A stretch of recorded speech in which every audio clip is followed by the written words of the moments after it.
Bismillahirrahmanirrahim. Bismillah ma sya'allah la yasuqul khair illallah.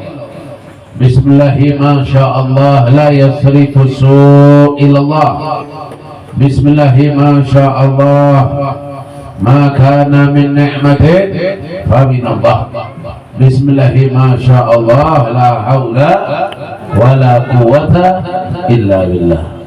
Uhayyikum bitahiyatul Islam, tahiyat ahlal jinan, wa tahiyatuhum biha salam. Salamun qawlan min Rabbir Rahim. Assalamu alaikum warahmatullahi wabarakatuh. Waalaikumsalam warahmatullahi wabarakatuh.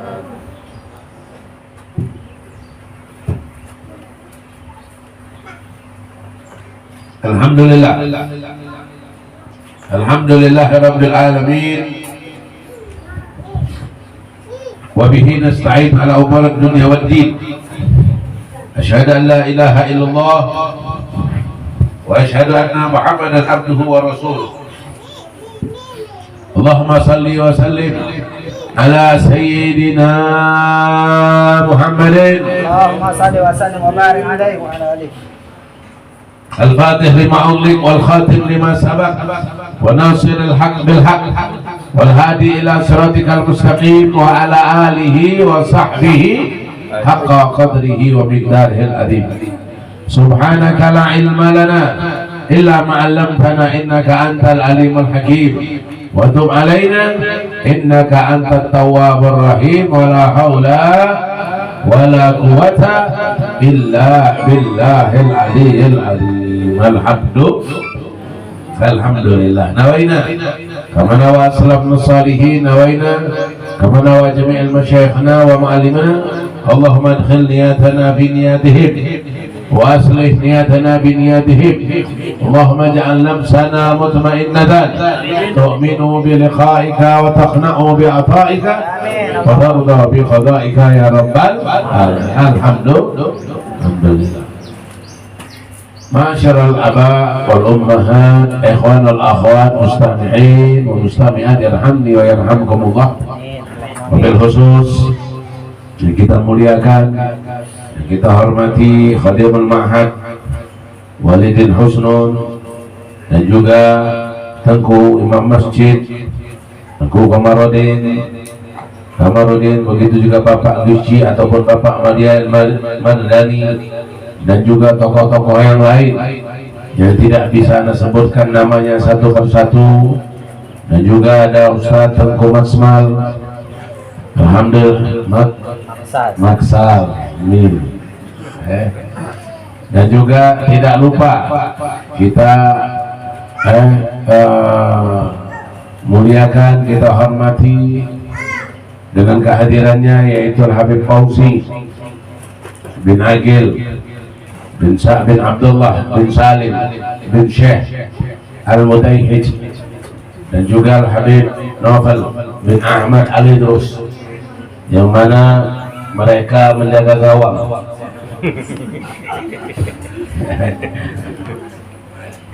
Enak, jadi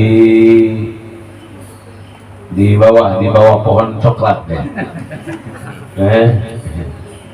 Alhamdulillah.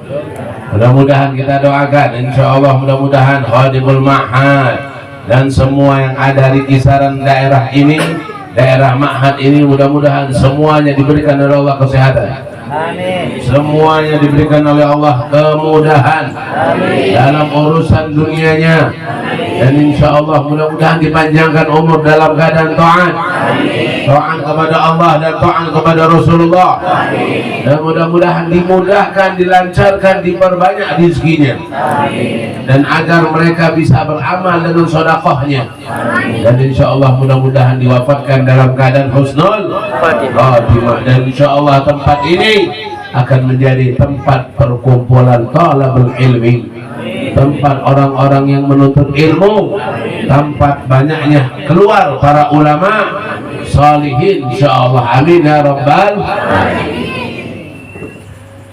Ma'asyiral aba wal ummahat, kita bersyukur pada pagi menjelang siang hari ini kita dikumpulkan sama-sama di salah satu ma'had, yang mana ma'had ini adalah Dayah Madinatul Diniyah Al-Huda, dari desa Lok Sental, Bukit Hagu. Belum lancar lidahnya nih. Kalau lancar nih lain, karena belum lancar nih mohon dikoreksi. Itu atau mohon dikasih lancar. Biar lidah ini fasih untuk mengatakan bahasa Aceh, karena bahasa Aceh ini lahannya, logatnya tidak sama dengan bahasa-bahasa yang lain, beda. Lebih banyak penekanannya.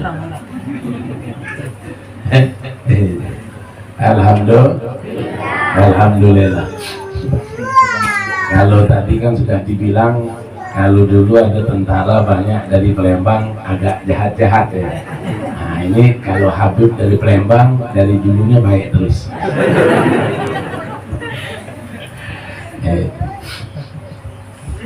Itu beliau. Jadi alhamdulillah kita bersyukur pada saat ini kita dikumpulkan di Dayah, yang mana insya Allah mudah-mudahan Allah Subhanahu wa Ta'ala memasukkan kita ke kelompok orang yang bersyukur. Mudah-mudahan Allah memasukkan kita ke kelompok orang yang bertakwa. Mudah-mudahan Allah memasukkan kita ke kelompok orang-orang yang diridhoi oleh Allah Subhanahu wa Ta'ala. Dan mudah-mudahan duduknya kita di sini, walaupun sudah umur 40 ke atas, 50 ke atas, 60 ke atas, insya Allah masih termasuk talibul ilmi. Amin. Masih termasuk orang yang menuntut. Kalau Habib di sini yang paling muda, masih 17. 17 masih belum apa? Karena jenggot aja kelihatan agak tua ya. Sebenarnya masih muda, masih tua lah, tak mas. Masih tua beliau jauh, tapi masih jomblo. Insya Allah mudah-mudahan dekat waktunya, insya Allah. Ada nggak calon? Di kampung enggak? Jangan di kampung, Bim, di kampung. Kampung sendiri ya. Insya Allah, kalau yang tidak mau nanti saja nanti. Alhamdulillah. Jadi mudah-mudahan lah duduknya di sini, ibu, bapak kalau sering duduk di sini, maka insya Allah kan masuk kategori thalibul ilmi, masuk dalam kategori orang yang menuntut ilmu, walaupun umur sudah berapapun. Umur tidaklah menjadi penghalang orang menjadi penuntut ilmu. Duduk saja, duduk di majelis ilmu saja, pahalanya melebihi sholat sunnah 1000 rakaat.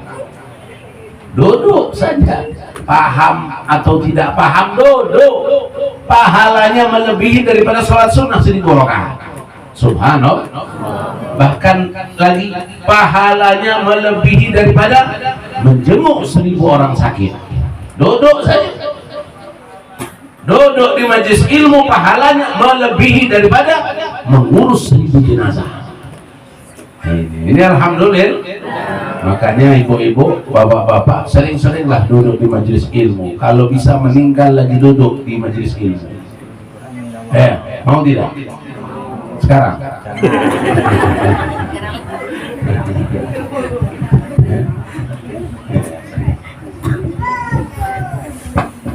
Satu tes. Jadi kita bersyukur duduk di majelis ilmu luar biasa. Ada diceritakan oleh guru kita Sayyid Muhammad bin Alwi bin Abbas Al-Maliki, ada orang tukang gali kubur, mungkin terkenal, namanya karena dia sudah menjadi seorang ulama besar, Syekh Abdurrahman Al-Haffar. Syekh Abdurrahman Al-Haffar ini sebelum dia jadi ulama, Syekh Abdurrahman Al-Haffar ini adalah seorang penggali kubur kalau orang sudah meninggal. Ada orang meninggal, maka si Abdul Rahman ini dipanggil, Syekh, tolong galikan kuburan. Ada orang meninggal, apa namanya di sini? Kubu. Kuh itu gali ya, kubu itu kuburan ya. Nah, kubu. Kurang tekan lagi, kubu. Memang itulah kata Habib tadi, memang banyak penekanan. Memang acak yang nekan. Jadi Syekh Abdul Rahman ini sebelum dia jadi ulama besar, dia seorang kubu. Subhanallah, ada seorang perempuan nenek datang. Syekh, tolong galikan kuburan, insyaallah nanti sore ada jenazah. Siap, kata Syekh Abdul Rahman tadi. Galinya kuburan. Udah. Sorenya datang. Nenek tadi bawa satu jenazah. Nenek tadi sama rombongan bawa. Dikuburkan jenazah tadi. Pas dikuburkan jenazah tadi, selesai dikuburkan, ini jenazah di pandangan Syekh Abdul Rahman mengeluarkan cahaya yang terang sampai Syekh Abdul Rahman ini jatuh pingsan, tidak kuat dengan cahaya yang terang dari kuburan orang yang masuk, orang jenazah ini tidak kuat, pingsan ini Syekh Abdul Rahman. Bangun Syekh Abdul Rahman, dilihat tidak ada lagi orang sudah pergi semua. Dia bingung, ini siapa ini jenazah ini? Siapa jenazah ini? Kok begitu hebatnya sampai mengeluarkan cahaya? Udah berjalan berapa lama waktu? Seminggu, 2 minggu, 3 minggu, sampailah sebulan. Ketemu lagi dengan nenek tadi. Ketemu lagi dengan ibu-ibu tadi. Ibu itu bilang lagi, ya kubu. Nanti sore ada jenazah, tolong kuhkan.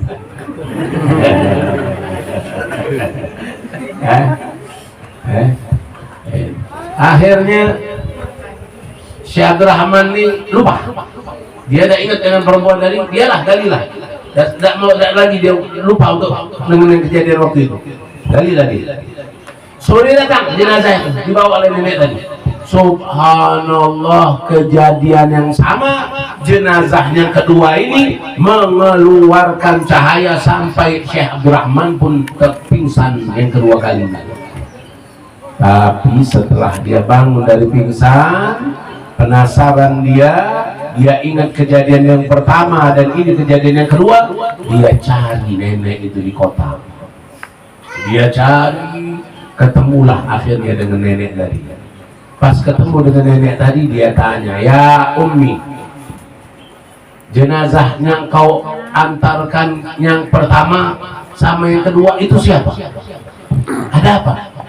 Karena aku 2 kali pingsan, karena di mataku melihat cahaya yang luar biasa terangnya ketika jenazah itu sudah dimasukkan ke dalam kubur. Kata nenek tadi, kalau yang pertama itu anakku, yang kedua itu juga anakku. Jadi anaknya meninggal dua-duanya. Yang pertama itu anakku yang tinggal di Daya, tinggal di pesantren, menuntut ilmu, meninggal. Lalu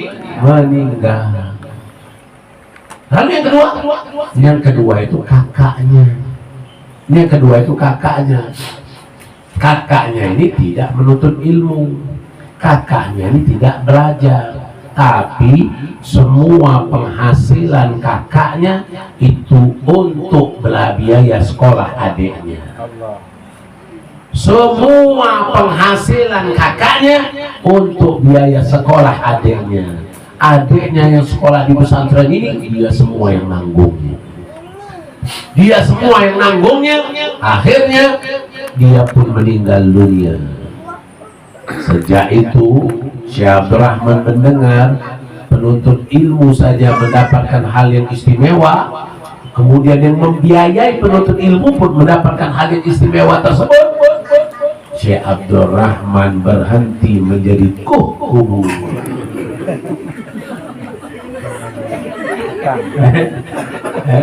Berhenti dia menjadi penggali kubur. Kemana dia? Dia pergi ke Masjid Darussalam, ketemu dengan seorang syekh imam di masjid tersebut. Dia bilang, ya syekh, ini Syekh Abdurrahman ini berapa umurnya? 55 tahun. Umurnya 55 tahun, kayak Habib Fauzi. 55 tahun datang ke syekh di Masjid Darussalam daerah Damaskus. Dia bilang, ya syekh, aku ingin belajar. Aku ingin belajar ilmu nahwu, ilmu sorok, aku ingin belajar fikih, aku ingin belajar sejarah, aku ingin belajar balaghah, ma'ani, bayan, aku ingin belajar. Kata syekh, kenapa kau begitu semangat? Umurmu sudah 55. Jarang-jarang orang umur 55 masih semangat belajar. Kau kenapa semangat? Sudahlah, otak kamu udah sanggup lagi. Otakmu udah sanggup lagi untuk belajar. Enggak, aku mau belajar. Kenapa? Apa alasannya? Diceritakanlah. 2 kali aku menguburkan jenazah. 1 jenazah thalabul ilm, 2 jenazah orang yang membantu thalabul ilm. Dua-duanya mataku dibukakan oleh Allah. Dua-duanya mengeluarkan cahaya yang sampai aku tidak mampu melihatnya. Lalu aku pingsan. Akhirnya Syekh Abdurrahman ini menjadi seorang ulama besar dengan gelar Syekh Abdurrahman Al-Haffar. Ini berkah menuntut ilmu. Makanya ibu-ibu yang di sini, bapak-bapak yang di sini, jangan sungkan-sungkan sering-sering datang ke sini. Sering-seringlah datang ke sini. Kenapa? Man kharaja li talabul ilmi fahuwa fi sabilillah hatta yarji. Barang siapa yang keluar untuk menuntut ilmu, duduk saja, duduk di sini. Kalau ada pengajian dari walid atau dari tengku atau dari apa, duduk mendengarkan, walaupun tidak paham, walaupun masuk kuping kanan mantol lagi, keluar lagi, tidak paham, tidak nyangkut lagi sudah. Yang nyangkutnya bumbu mie Aceh, yang nyangkutnya masakan, yang nyangkutnya berapa harga sawit, berapa harga coklat, berapa padi, nyangkutnya itu. Ilmu tidak nyangkut lagi, tidak apa-apa, duduk saja. Kenapa? Kategori fisabilillah, masuk di jalan Allah. Sallallahu Nabi Muhammad. Ya, makanya bapak-bapak, ibu-ibu, jangan lepaskan kesempatan ini. Kalau tidak bisa yang pertama, minimal yang kedua. Kalau tidak bisa yang kedua, kun aliman. Wa lam tastati kun muta'alliman. Wa lam tastati kun mustami'an. Wa lam tastati kun muhibban. Wa lam takun khamisan. Fatahlah. Jadilah yang pertama, belajar, duduk, bawa kitab, bawa buku, bawa pena, duduk depan guru, belajar. Udah bisa yang pertama jadi orang alim dulu, jadi orang alim, ngajar kayak tengku-tengku ngajar. Oh, saya tidak bisa ngajar nih, umur saya sudah 55, kalian ngajar alif bata, itu pun alif disangka rokok sebatang. Saking kabur sudah kan, ini alif apa rokok? Nggak kelihatan lagi kan? Kemudian kalau tidak bisa jadi alim, kun muta'alliman, jadi orang yang belajar, bawa buku, bawa pena, bawa kitab, belajar, simak, tulis. Oh, lain tersebut. Kalau tidak bisa, jadilah mustami, pendengar. Tapi pendengar benar-benar, mendengar memang benar-benar. Mendengar belajar itu memang bukan ada niat lain, tapi memang dia niatnya untuk belajar, tapi karena faktor ketidakmampuan dia, maka dia mendengar dengan istami'u wa ansitu. Dengar benar-benar. Kalau tidak bisa aja lah. Ada bisa, Beb. Saya sibuk, Beb. Sibuk. Lain ngurus padi, lain ngurus sawit, lain ngurus pertasok, lain ngurus sibuk. Lain ngurus ini banyak, ngurus jualanan lain sibuk. Sibuk. Jadi bagaimana? Kun muhibban. Jadilah pencipta, maka jadilah orang yang kedua tadi. Yang meninggal tapi dia sibuk dengan dunianya, tapi hasil dunianya untuk adiknya. Jadi muhibban dia. Itu jadi muhibban, dia korbankan semua penghasilannya untuk adiknya sekolah. Korbankan semua penghasilan ibu-ibu bapak, minimal adalah 2,5 atau 5% atau 10% untuk daya, untuk pesantren. Banyak-banyak bangun masjid, tapi yang isinya sedikit. Banyak bangun masjid, tapi yang isinya sedikit. Yang sholat subuh tetap orang 11. Satu imam, satu makmum.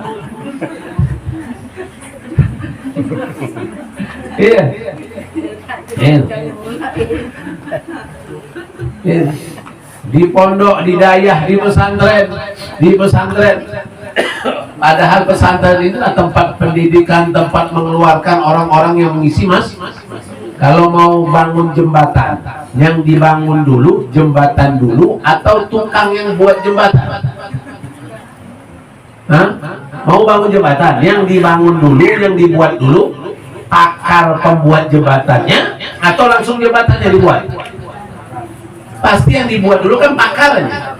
Pakar pembuat jembatan dulu yang dibuat, baru membuat jembatan. Kalau yang membuat jembatan nggak pakar, nggak ahli, maka jembatan itu akan jadi juga, tapi tidak akan bertahan lama. Diserang banjir langsung roboh. Habib kemarin sebelum berangkat ke sini lihat di TV Aceh banjir. Gawat nih. Berangkat TV kan lihat Aceh banjir. Umi bilang Aceh banjir. Ini bilang kata anak ini banjirnya jauh. Kalau anak datang sudah menjauh dia lari. Alhamdulillah sudah tidak ada lagi ya. Kemarin sempat banjir. Di sini tidak ya. Alhamdulillah. Itu melihat.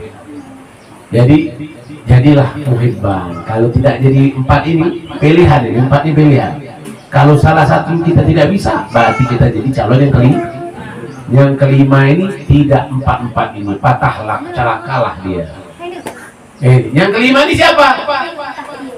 Aliman bukan, muta'allim bukan, mustami' bukan, muhibban bukan. Inilah yang kelima. Bukan empat ini, maka patahlah, celakalah dia, hancurlah dia di dunianya dan di akhiratnya.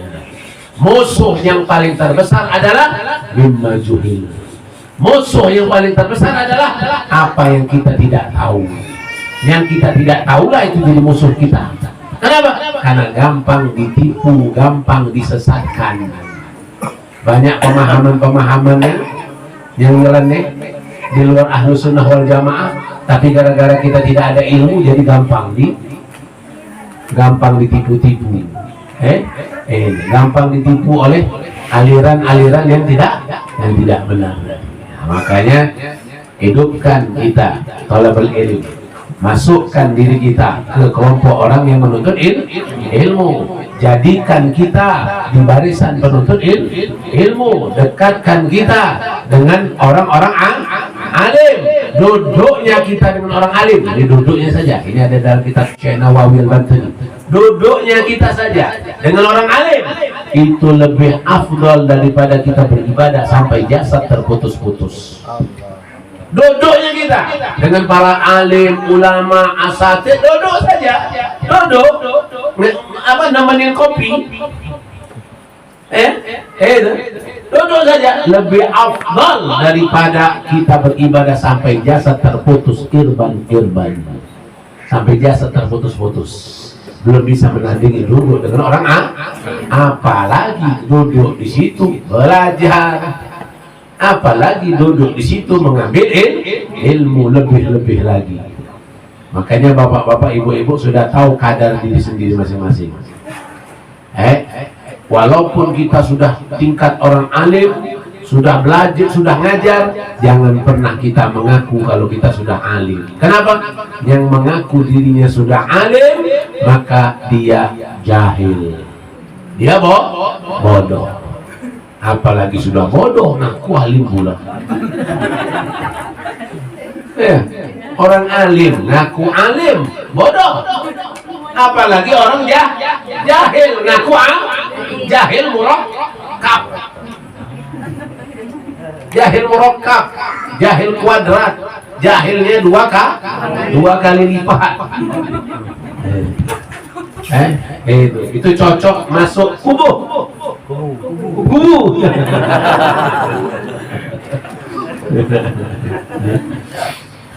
Insyaallah, mudah-mudahan cepat dapat biar lancar.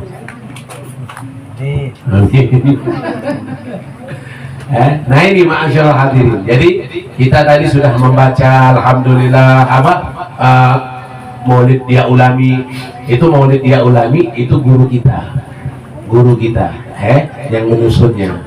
Kita belajar langsung dengan guru kita, yaitu Habib Umar bin Muhammad bin Salim bin Hafid bin Syekh Abi Bakar bin Salim. Nasab guru kita Habib Umar sama nasab Habib ketemu di Syekh Abi Bakar bin Salim, sama-sama di Syekh Abi Bakar bin Salim. Nah di Syekh Abi Bakar bin Salim ini terus ke Abdullah bin Salim bin Abdullah bin Abdurrahman bin Muhammad bin Ali bin Alwi bin Muhammad bin Ali bin Muhammad bin Alwi bin Muhammad bin Alwi bin Ubaidillah bin Ahmad bin Isa bin Muhammad bin Ali bin Ja'far bin Muhammad bin Ali Zainal Abidin ibn Husain ibn Ali bin Abi Thalib wa Fatimah Zahrah binti Rasul sallallahu alaihi wasallam. Fatimatun bid'atun minni faman abghadaha faqad abghadani wa man ahabbaha faqad ahabbani. Kata Rasulullah, Fatimah adalah bagian darah dagingku, yang dibenci Fatimah maka aku akan membencinya, yang dicintai Fatimah maka aku mencintainya. Makanya kalau Nabi Muhammad itu keturunannya dari Hasan wal Husain. Kata Rasulullah, ada Hasan, ada Husain, laisa ibni Ali, walakin ibni. Hasan Husain bukan anaknya Ali, tapi Hasan Husain adalah anakku. Hasan Husain adalah anak Rasulullah melalui sulbi Sayyidina Ali dengan Sayyidah Fatimah Zahra radhiyallahu taala anhum. Nah jadi tadi kita sudah baca Maulid Dia Ulami. Kalau Dia Ulami ini di guru kita Nabi Umar. Ini sebelahnya, di bawahnya ada Habib Munzir sama ada Habib Jindan. Anak murid beliau yang pertama dari Indonesia. Anak murid beliau yang pertama dari Indonesia. Ada 15 orang anak murid pertama beliau dari Indonesia. Kisaran tahun 1990, 94, 65 lah. Ini. Nah, ini Habib Umar mengarang Maulid Dia Ulami ini semasa Habib Munzir, Habib Jindan dan kawan-kawannya ada di sana. Jadi Habib Umar duduk di satu tiang. Tiang apa? Tiang di pondok pesantren Rubatul Mustafa. Darul Mustafa belum ada. Darul Mustafa belum ada. Yang ada Rubatul Mustafa di kota Sihir, belum ke kota Tarim, masih di kota Sihir. Ada Rubatul Mustafa. Rubatul Mustafa ini dibangun oleh Habib Abdullah bin Abdurrahman bin Syekh Bakar. Pondok itu lama hilang. Maksud lama hilang, lama tidak terpakai karena ditutup oleh menyamaratakan agama. Akhirnya nanti semua agama akan dihancurkan, naiklah bendera mereka. Alhamdulillah, mudah-mudahan cepat-cepat Allah hancurkan semua orang-orang yang ingin jahat dengan Islam, dihancurkan semua, dimusnahkan semua, dan mudah-mudahan semua siapapun yang benci dengan ulama, walaupun ulama itu sendiri, maka ulama itu pasti munafik. Kalau ada ulama benci ulama, itu munafik. Tidak ada ulama mengajarkan benci dengan Ulama dah ada. Ulama itu saling merangkul, saling mencintai, bukan membenci. Ulama dengan ulama itu saling merangkul. Kenapa? Yang dipegang Al-Quran, yang dipegang hadis, kan ada mengajarkan kebencian. Sallallahu Nabi. Allahumma shalli ala Nah, Habib Umar ketika ngarang ini duduk di tiang, di musolah Rugatul Mustafa, di Minahasa. Musolah apa di sini? Minahasa. Menasa. Menasa. Menasa. Nah, itu. Jadi duduklah di sini, duduklah di tiang Menasa. Duduk di tiang sambil menulis, menyusun dia ulangi. Rabbi sholli ala Muhammad. Anak-anak santri yang Habib Jindan, Habib Munzir ini Habib Umar ngarangnya malam. Jadi ketika mereka ini keluar, dia di musola, Habib Umar lagi nulis. Tapi yang diherankan ini, sampai mereka pingsan, Habib Munzir pingsan, nggak kuat melihatnya. Apa? Karena posisi Habib Umar duduknya nggak menyentuh bumi. Posisi ketika ngarang ini duduknya tidak menyentuh bumi.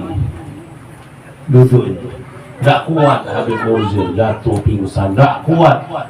Orang yang bangun malam itu sahabat-sahabat dia udah kuat pingsan. Kenapa? Karena lihat posisi Habib Umar ketika menyusun dia ulami ini duduknya.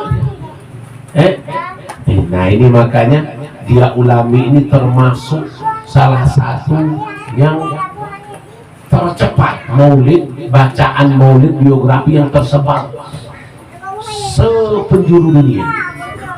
Bapak ke Amerika, ke Brazil, ke Australia, ke Prancis, bahkan ke Jepang. Kalau masuk ke masjid, itu ada sebagian masjid yang baca maulid ini. Bagaimana dia baca? Ini maulid dia ulang. Kenapa? Wallahu a'lam. Inilah mungkin rahasia sir yang Allah berikan kepada Habib Umar bin Muhammad bin Salim. Nah, Habib Umar bin Muhammad bin Habib bukan hanya beliau menyusun dia ulami, tapi beliau juga menyusun Khulasatul Madad. Khulasatul Madad. Nah, ini Khulasatul Madad. Khulasatul Madad ini disusun oleh Habib Umar. Ini Pak, nah ini Bapak perlu tahu Pak. Ada orang Mesir lumpuh, orang Mesir lumpuh, nggak bisa jalan. Ini cerita sama anak Habib Munzir. Orang Mesir lumpuh, nggak bisa jalan. Lalu di Mesir ada salah satu anak murid Habib Umar, orang yang pernah belajar dengan Habib Umar. Jadi dia bilang, ya Syekh, tolonglah, apalah amalan-amalan yang bisa membuat aku cepat bisa ibadah, bisa berdiri, bisa sholat, apalah. Kata anak murid Habib Umar tadi. Nah ini, kau amalin ini kitab Khulasatul Madad. Ini dalamnya ada zikir sebelum subuh, habis subuh, habis zuhur, habis asar, sebelum maghrib, habis isya. Amalan sunnah Nabi Muhammad semuanya dari hadis-hadis Nabi dikumpulkan sunnah-sunnah. Dibaca oleh dia, diambil, terima kasih, dibaca oleh dia. Dibaca taklah sampai 40 hari. Ini orang Mesir yang lumpuh tadi mimpi siapa? Mimpi beliau ini, Habib Umar. Mimpi Habib Umar ini. Ketika mimpi Habib Umar melihat dia duduk, tidak bisa berdiri, duduk dia apa? Kursi roda ini. Habib Umar dalam mimpinya pegang sal, dipukul kaki orang itu. Bangun. Dengan spontan orang ini bangun dan bisa berdiri. Terkejut dia dalam mimpi bisa berdiri, bangun pula dia dari dalam tidurnya dan langsung spontan pun berdiri.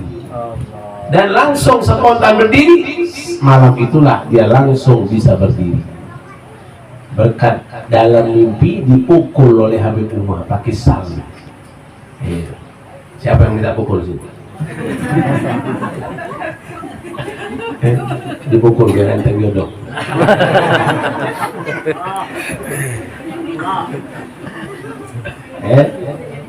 Nah itu Habib, itu salah satu ini beliau mengamalkan Khulasatul Madad.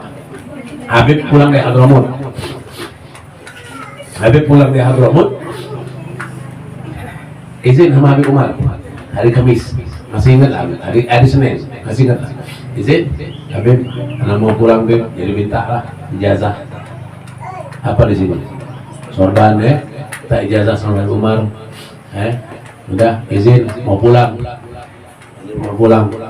Habis itu minta Habib, apalah Habib, kalau sudah pulang nanti ana harus bagaimana Habib?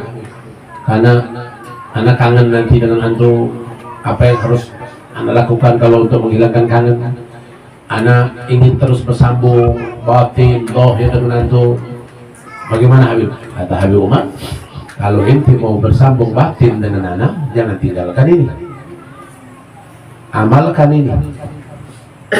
Pulang jangan min Darul Mustafa, tapi pulang bid Darul Mustafa. Jangan dari mana? Min Darul Mustafa. Nah, jangan min, tapi pakai ba. Bid Darul Mustafa. Jadi Darul Mustafa itu di bawah. Darul Mustafa itu di bawah. Apa yang dibawa? Ini dibawa Khulasatul Madad. Wirid-wiridnya dibaca, diamalkan, itu kau akan terus bersambung batinnya dengan aku. Lalu apalagi Habib? Baca kitab Khulasatul, baca kitab Risalatul Mu'awanah Imam Al-Haddad, dan baca kitab Bidayatul Hidayah Imam Ghazali. Nah itu kau akan terus itu dalam bimbinganku. Lalu apalagi Habib? Kalau ingin zahirnya, kau tinggal buka saja www.habibomar.com. Kalau ingin lihat zahir, lihat aja di www.habibomar.com, lihat di internet, lihat di YouTube. Kau lihat tiap malam Jumat, tiap subuh ada terus siaran langsung Habib Umar. Jadi kalau bapak-bapak yang ngerti bahasa Arab mau belajar sama Habib Umar, silakan buka www.habibomar.com, buka di internet. Lihat ceramah Habib Umar, belajar pagi, belajar sore, belajar malam, ada siaran langsung terus. Nah itu yang diberikan oleh Habib Umar wasiat kepada kita. Untuk apa? Untuk mengamalkan kitab Khulasatul Madad ini. Dan manfaatnya luar biasa loh. Di Khulasatul Madad ini semuanya tuntunan dari sunnah Nabi Muhammad.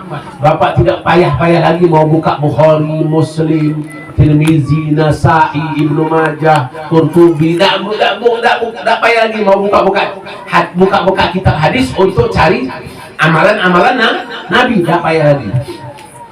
Sudah dikumpulkan oleh Habib Umar di sini. Dikumpulkan di sini, dan di sini disebut dengan Khulasatul Madad Nabawi fi aurat Ali Ba'alawi, wiridnya para habaib. Kalau para habaib ini Ibu, para habaib ini tidaklah mengamalkan sesuatu kecuali mencontoh abahnya. Dari abahnya mencontoh abahnya. Dari abahnya mencontoh abahnya. Dari abahnya mencontoh abahnya. Terus dari abah ke abah, dari abah ke abah, dari abah ke abah, sampai ke Sayyidina Ali dan Fatimah, sampai ke Rasulullah. Makanya kalau para habaib di Palembang itu dikenal dengan para habaib. Kota Palembang itu Hadramut Tsani, Tarim Tsani, Hadramut yang kedua. Kenapa? Adatnya, istiadatnya, sampai masalah kuburnya pun itu letak kuburannya sama kayak di Hadramut, sama kayak di Tarim. Ulama Tarim mengatakan Palembang ini Hadramut Tsani, Palembang ini Tarim Tsani, yang keduanya kota Hadramut, yang keduanya kota Tarim. Kota Tarim itu kota apa, Bu? Kota Tarim ini kota sejuta aulia sholihin. Di situ dikuburkan para sahabat. Ada sahabat dikuburkan di sana, Pak. Jadi kota Tarim itu kota tua. Para sahabat ada dikuburkan di situ. ditutup kuburan Ashabul Badar, kuburan sahabat yang pernah ikut perang Badar ada. Tidak boleh digali-gali lagi, tutup gitu. Pemakaman itu tidak boleh ada yang menumpuk. Khusus ini peninggalan para sahabat. Ada kuburan para aulia, para habaib semua. Ada kuburan para masyaikh, ulama. Ada kuburan para muhibbin pun, kalau di kota Tadung itu muhibbin pun dikumpulkan kuburannya di dekat para habaib. Di Palembang sama. Di Palembang begitu juga. Di Palembang kalau masuk kuburan para habaib, masuk sebelah kanan itu kuburan para muhibbin. Terus naik ke atas kuburan para habaib. Sebelah kiri baru kuburan para habaib. Jadi para muhibbin pun dikumpulkan. Di dunia mereka dikumpulkan dengan para habaib. Di dalam kubur pun dikumpulkan dengan para habaib. Di akhirat nanti pun dikumpulkan dengan para habaib. Insyaallah. Amin ya rabbal alamin. Nah itu almar'u ma'aman ahab. Anta ma'aman ahbabta. Seseorang itu akan dikumpulkan dengan orang-orang yang dicintainya. Ibu-ibu, bu, suka layangan putus? Yang mudah-mudahan suka tahu ya. Ibu-ibu tidak paham layangan putus. Paham tidak layangan putus? Film layangan putus. Film layangan putus lagi viral.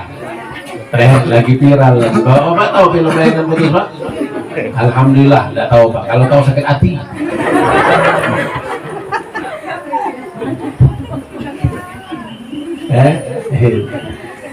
Habis dengar ceritanya saja sumpah.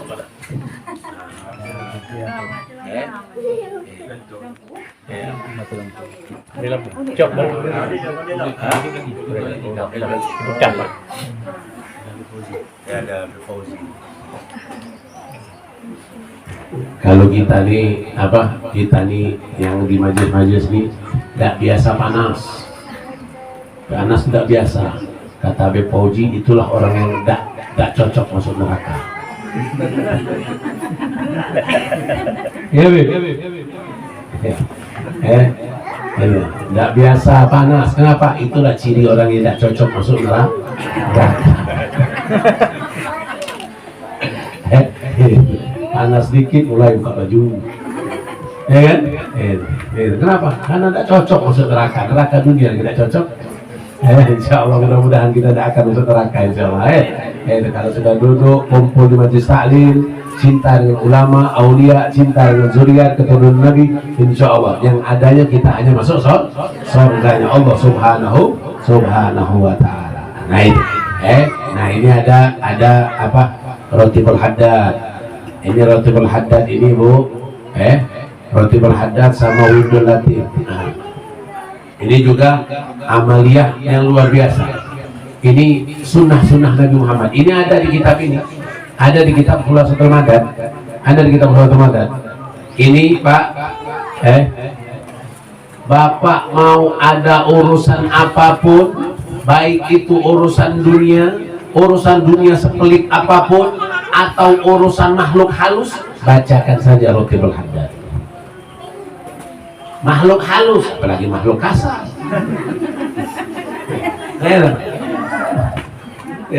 Urusan dengan makhluk halus yang tidak kelihatan saja, bacakan Rotibul Haddad, kabur dia, takut dia. Kalau mau cepat kabur, bawa Habib Fauzi, cepat kabur. Nah ini Rotibul Haddad, Habib di Palembang, para habaib rata-rata dari ujung masyrik sampai ujung maghrib tidak ada yang meninggalkan Rotibul Haddad. Yang meninggalkan Rotibul Haddad itu hanya orang yang berpahaman Syiah saja. Yang meninggalkan Rotibul Haddad ini hanya orang yang berpahaman Syiah. Orang pahaman Syiah, walaupun dia ada keturunan Nabi Sayyidnya, dia tak akan baca Rotibul Haddad. Kenapa? Karena dia benci sama pengarang. Karena dia tidak suka sama pengarang, yaitu Habib Abdullah bin Alawi bin Muhammad Al-Haddad. Nah, Rotibul Haddad ini Habib punya apa? Tadi ceritakan, namanya Habib Hasan. Habib Hasan itu Habib ini dari kecil umur 4 tahun kecil, dari Habib tahu itu bacaan rotib sampai beliau meninggal. Mana pernah meninggalkan rotibul haddad? Mana pernah meninggalkan rotibul haddad? Antara maghrib dan isya atau habis isya, amalan rotibul haddad.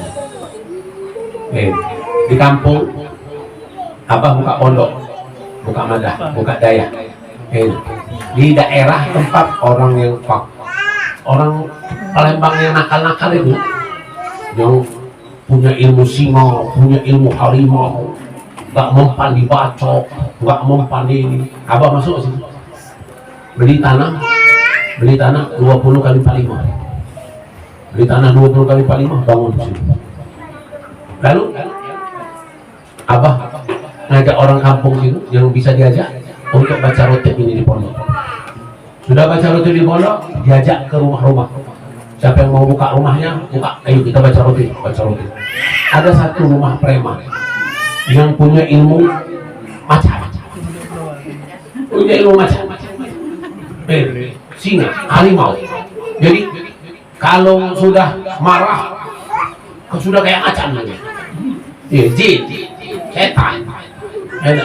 Akhirnya dia tobat. Kenapa? Karena panas ilmu ini panas, bisa mengganggu keluarganya sendiri. Kalau lagi datang ini, akhirnya dia datang ke Abah. Sudah. Kita ke rumah inti malam ini kita ke rumah. Datanglah ke rumah, dibacakan rotibul haddad. Pas dibacakan rotibul haddad di rumahnya itu, tetangga rumah dia itu melihat, karena di rumah dia ini sebelahnya ada pohon bambu kuning. Ada pohon bambu kuning. Jadi ini orang tetangga ini melihat pohon bambu kuning yang ada di samping rumahnya itu api semua terbakar api semua. Dia mau teriak tapi tidak sanggup. Dia mau teriak tidak sanggup. Mau ngasih tahu api itu tidak sanggup. Tapi di matanya melihat pohon bambu kuning ini terbakar api semua. Akhirnya esok paginya dia mau kasih tahu, dilihat bambu kuningnya masih utuh. Dia bingung mau kasih tahu nanti, malahan nanti dikira orang gila. Mas dia ini lihat bambu kuningnya masih utuh, padahal semalam dia melihat api. Lalu dia ngomonglah, semalam ada acara apa di rumah ini? Ada acara apa rumah ini engkau ini? Nah, semalam aku ajak Habib Hasan untuk baca rotib. Kenapa emang? Semalam aku lihat samping kau tuh bambu kuning yang punya kau tuh terbakar api semua. Tapi paginya aku lihat masih utuh.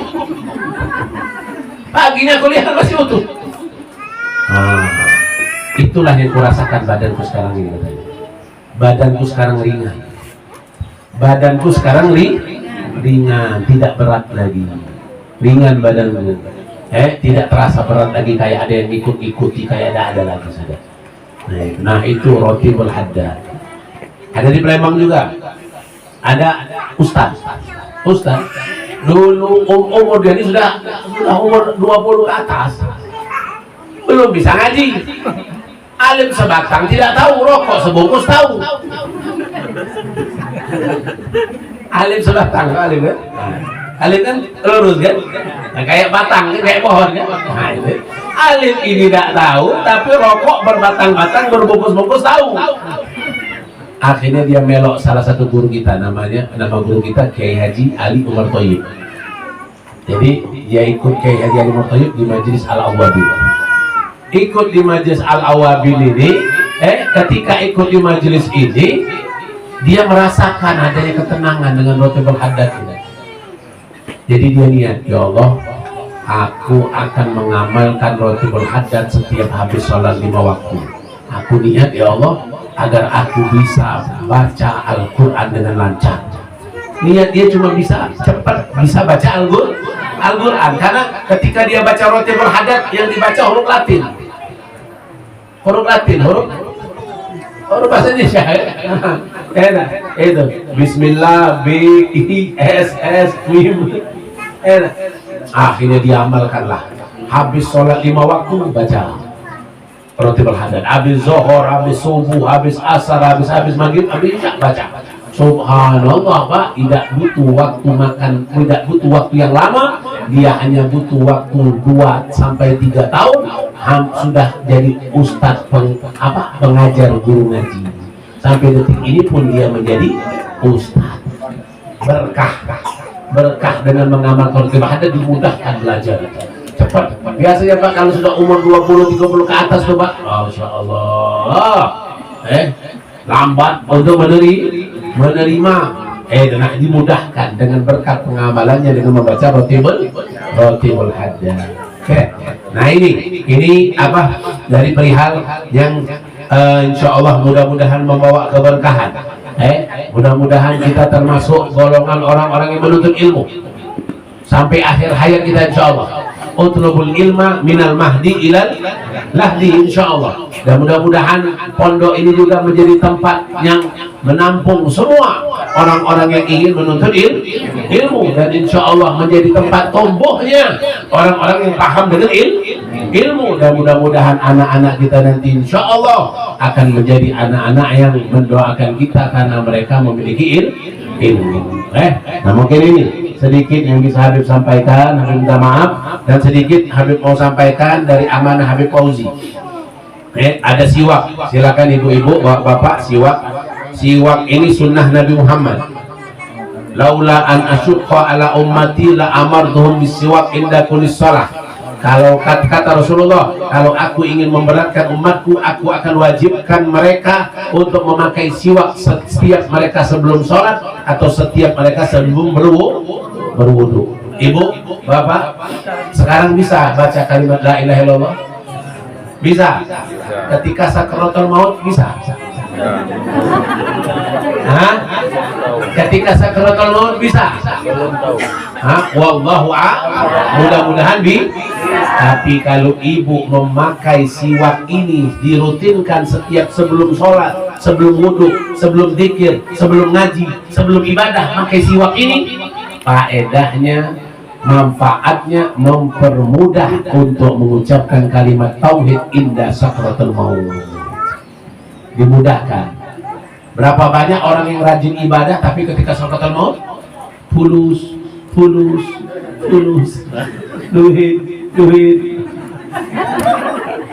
Ketika sakratul maut dia yang panggilnya ketika sakratul maut yang dipanggilnya sawit.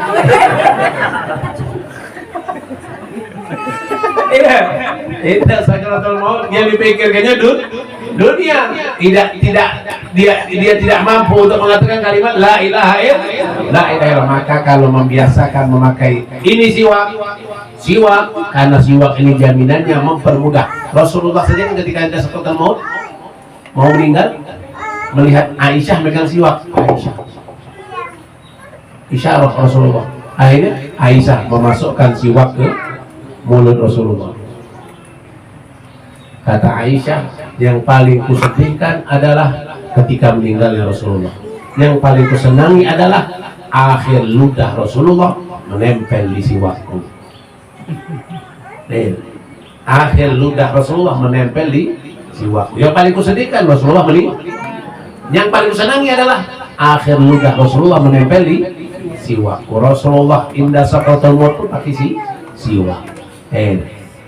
Nah makanya kita biasakan pakai siwak. Ini faedah yang banyak Bu. Ini salah satu faedahnya Bu. Ibu, apalagi masih muda, baca di kitab-kitab fikih, ini melambatkan tumbuhnya uban. Bagi yang sudah beruban nasib.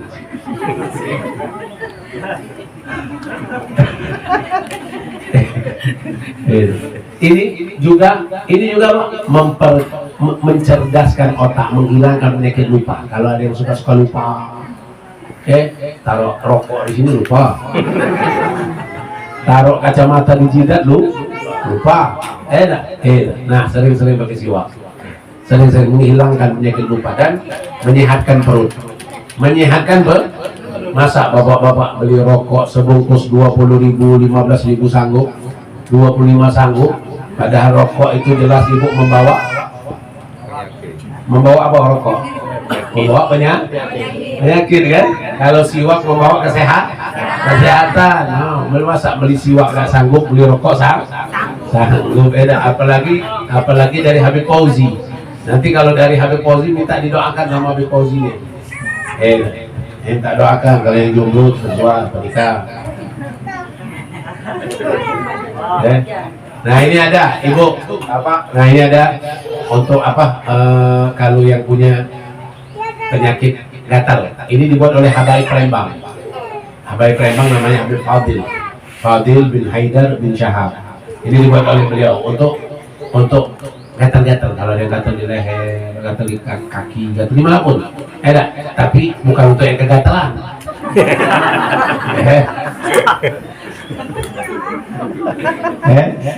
Ini gatal aja. Mohon maaf, mari kita sama-sama membaca doa. Doa maulid yang tadi kita baca, maulid dia ulami. Hadirkan niat masing-masing, minta sama Allah agar Allah Subhanahu wa Ta'ala mudahkan semua urusan kita, dan doakan insyaallah mudah-mudahan pondok Dayah ini insyaallah akan menjadi tempat yang menumbuhkan keberkahan dunia dan akhirat insyaallah. Amin ya rabbal. Bismillahirrahmanirrahim. Alhamdulillahirabbil alamin. Allahumma salli wa sallim ala sayyidina Muhammad wa ala ali sayyidina Muhammad.